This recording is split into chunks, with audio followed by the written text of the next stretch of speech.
Hello everyone, તો આજે દૂધી ગાજરનો હાંડવો બનાવવાનો હતો। તેના માટે મેં દૂધી અને ગાજરને આ રીતે છીણી લીધા છે।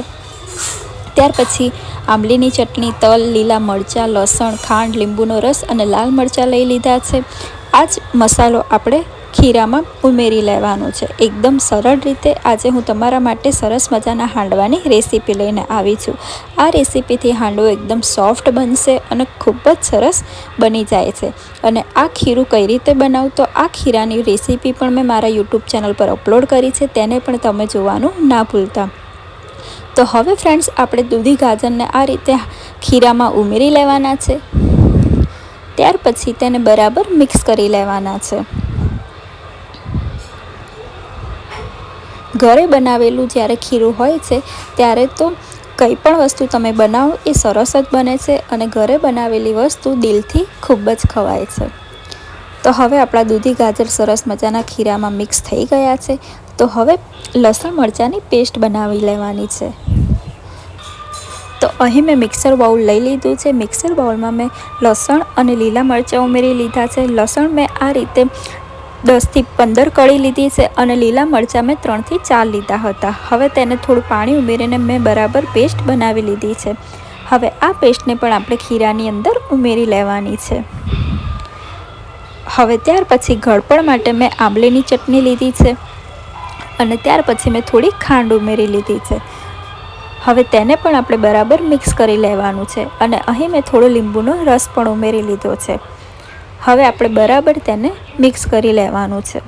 હાંડવામાં ગળપણ માટે તમારે ખાંડ ન નાખવી હોય તો પણ હાંડવો સરસ જ બનશે, પણ જો આપણે ખાંડ ઉમેરીએ છીએ તો હાંડવાનો ટેસ્ટ ખૂબ જ સરસ થઈ જાય છે। લીંબુ અને ખાંડનું પાણી જ્યારે હાંડવામાં હોય છે ત્યારે હાંડવો આપણે ખાવામાં અલગ જ ટેસ્ટ આવી જાય છે। હવે ફ્રેન્ડ્સ, એમાં મેં આપણા રેગ્યુલર મસાલા એટલે કે હળદર, મરચું, ધાણા જીરું અને મીઠું ઉમેરી લીધું છે। મસાલા બધા આપણે આપણા માપ અનુસાર જ ઉમેરી લેવાના છે। અહીં મેં 1 ચમચી હળદર લીધી હતી, 2 ચમચી જેટલું લાલ મરચું લીધું છે, 2 ચમચી ધાણા જીરું અને 1.5 ચમચી જેટલું મેં મીઠું લીધું હતું। હવે બધાને ફ્રેન્ડ્સ આ રીતે બરાબર મિક્સ કરી દેવાનું છે। જ્યાં સુધી ખીરાની અંદર પીળો કલર ન આવી જાય ત્યાં સુધી આપણે તેને હલાવતા જ રહેવાનું છે અને થોડી જ વારમાં આપણે તેને હલાવતા રહીશું એટલે સરસ મજાનો તેમાં કલર આવી જાય છે। હવે તેમાં આપણે તલ ઉમેરી લેવાના છે।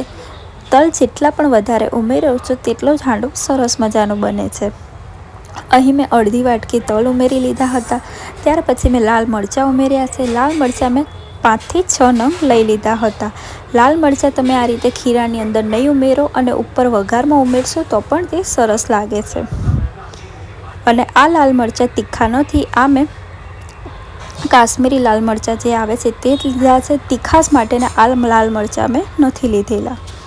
હવે તેને બરાબર મિક્સ કરી લેવાનું છે અને બરાબર ખીરું મિક્સ થઈ જાય એટલે હવે તેમાં આપણે અડધી ચમચી સોડા ઉમેરી લેવાનું છે અને સોડા ઉમેરીને પણ ખીરું બરાબર હલાવી લેવાનું છે, જેથી કરી આપણા ખીરાની અંદર સરસ મજાનો આથો આવી જાય। તો તમે જોઈ શકો છો ફ્રેન્ડ્સ કે કેટલો સરસ મજાનો આથો આપણા ખીરાની અંદર આવી ગયો છે। અને હવે મેં તેમાં થોડી કોથમીર ઉમેરી લીધી છે। કોથમીર અને મકાઈના દાણા તમે ઉમેરશો તો પણ હાંડવો ખૂબ જ સરસ લાગે છે। અને અડદની દાળ હોય કાં તો ચણાની દાળ, એવી આખી દાળ તમે હાંડવાની અંદર ઉમેરશો તો પણ તે ખૂબ જ સરસ લાગશે। હવે મેં બરાબર ખીરું હલાવી લીધું છે અને હવે આપણે હાંડવો બનાવી લેવાનો છે। તો હાંડવો બનાવવા માટે અહીં મેં નોનસ્ટિક પેન લીધી છે।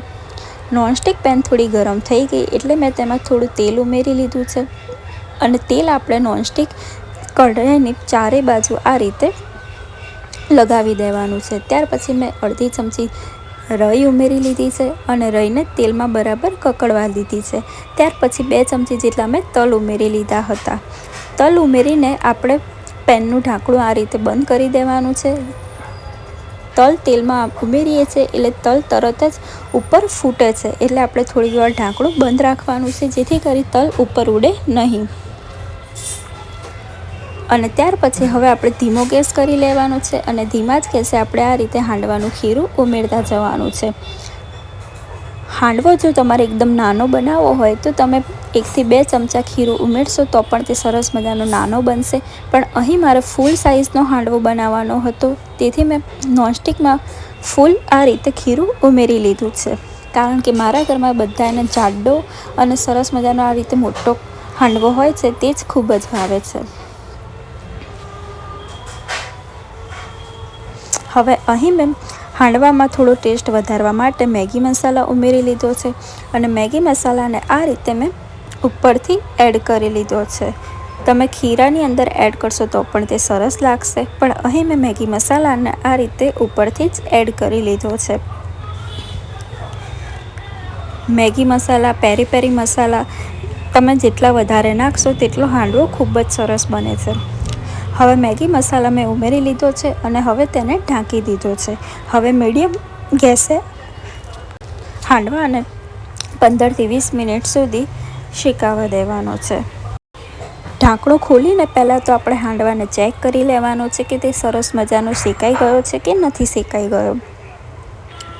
તો હાંડવો હવે મેં આ રીતે ફરતી સાઈડ તાવીતાથી થોડો આ રીતે ઉપરની સાઈડ જોઈ લીધો છે અને હાંડવો બરાબર શેકાઈ ગયો હતો। તો હવે હાંડવાને આપણે બીજી સાઈડ પલટી દેવાનો છે। તો મેં આ રીતે ઢાંકણું પહેલાં બંધ કરી દીધું, પછી આ રીતે જે નોનસ્ટિક પેન હતી તેને ઊંધી કરી દીધી, એટલે હાંડવો આપણો ઢાંકણા ઉપર જ આવી ગયો અને હવે એકદમ હલકા હાથે આ રીતે હાંડવાને આપણે મૂકતા જવાનું છે, જેથી કરી આપણો હાંડવો તૂટશે પણ નહીં અને સરસ મજાનો પલટાઈ જશે। હવે જે રીતે આપણે આગળની સાઈડ હાંડવાને શેકાવા દીધો હતો તે જ રીતે ઢાંકીને તેને 15 થી 20 મિનિટ શેકાવા દેવાનો છે। તો હવે આપણો હાંડવો સરસ મજાનો શેકાઈ ગયો છે। બંને સાઈડ હાંડવાને આ જ રીતે આપણે પલટાવી લેવાનો છે। તો ફ્રેન્ડ્સ, સરસ મજાનો ક્રિસ્પી અને સરસ મજાનો તલવાળો હાંડવો તૈયાર થઈ ગયો છે।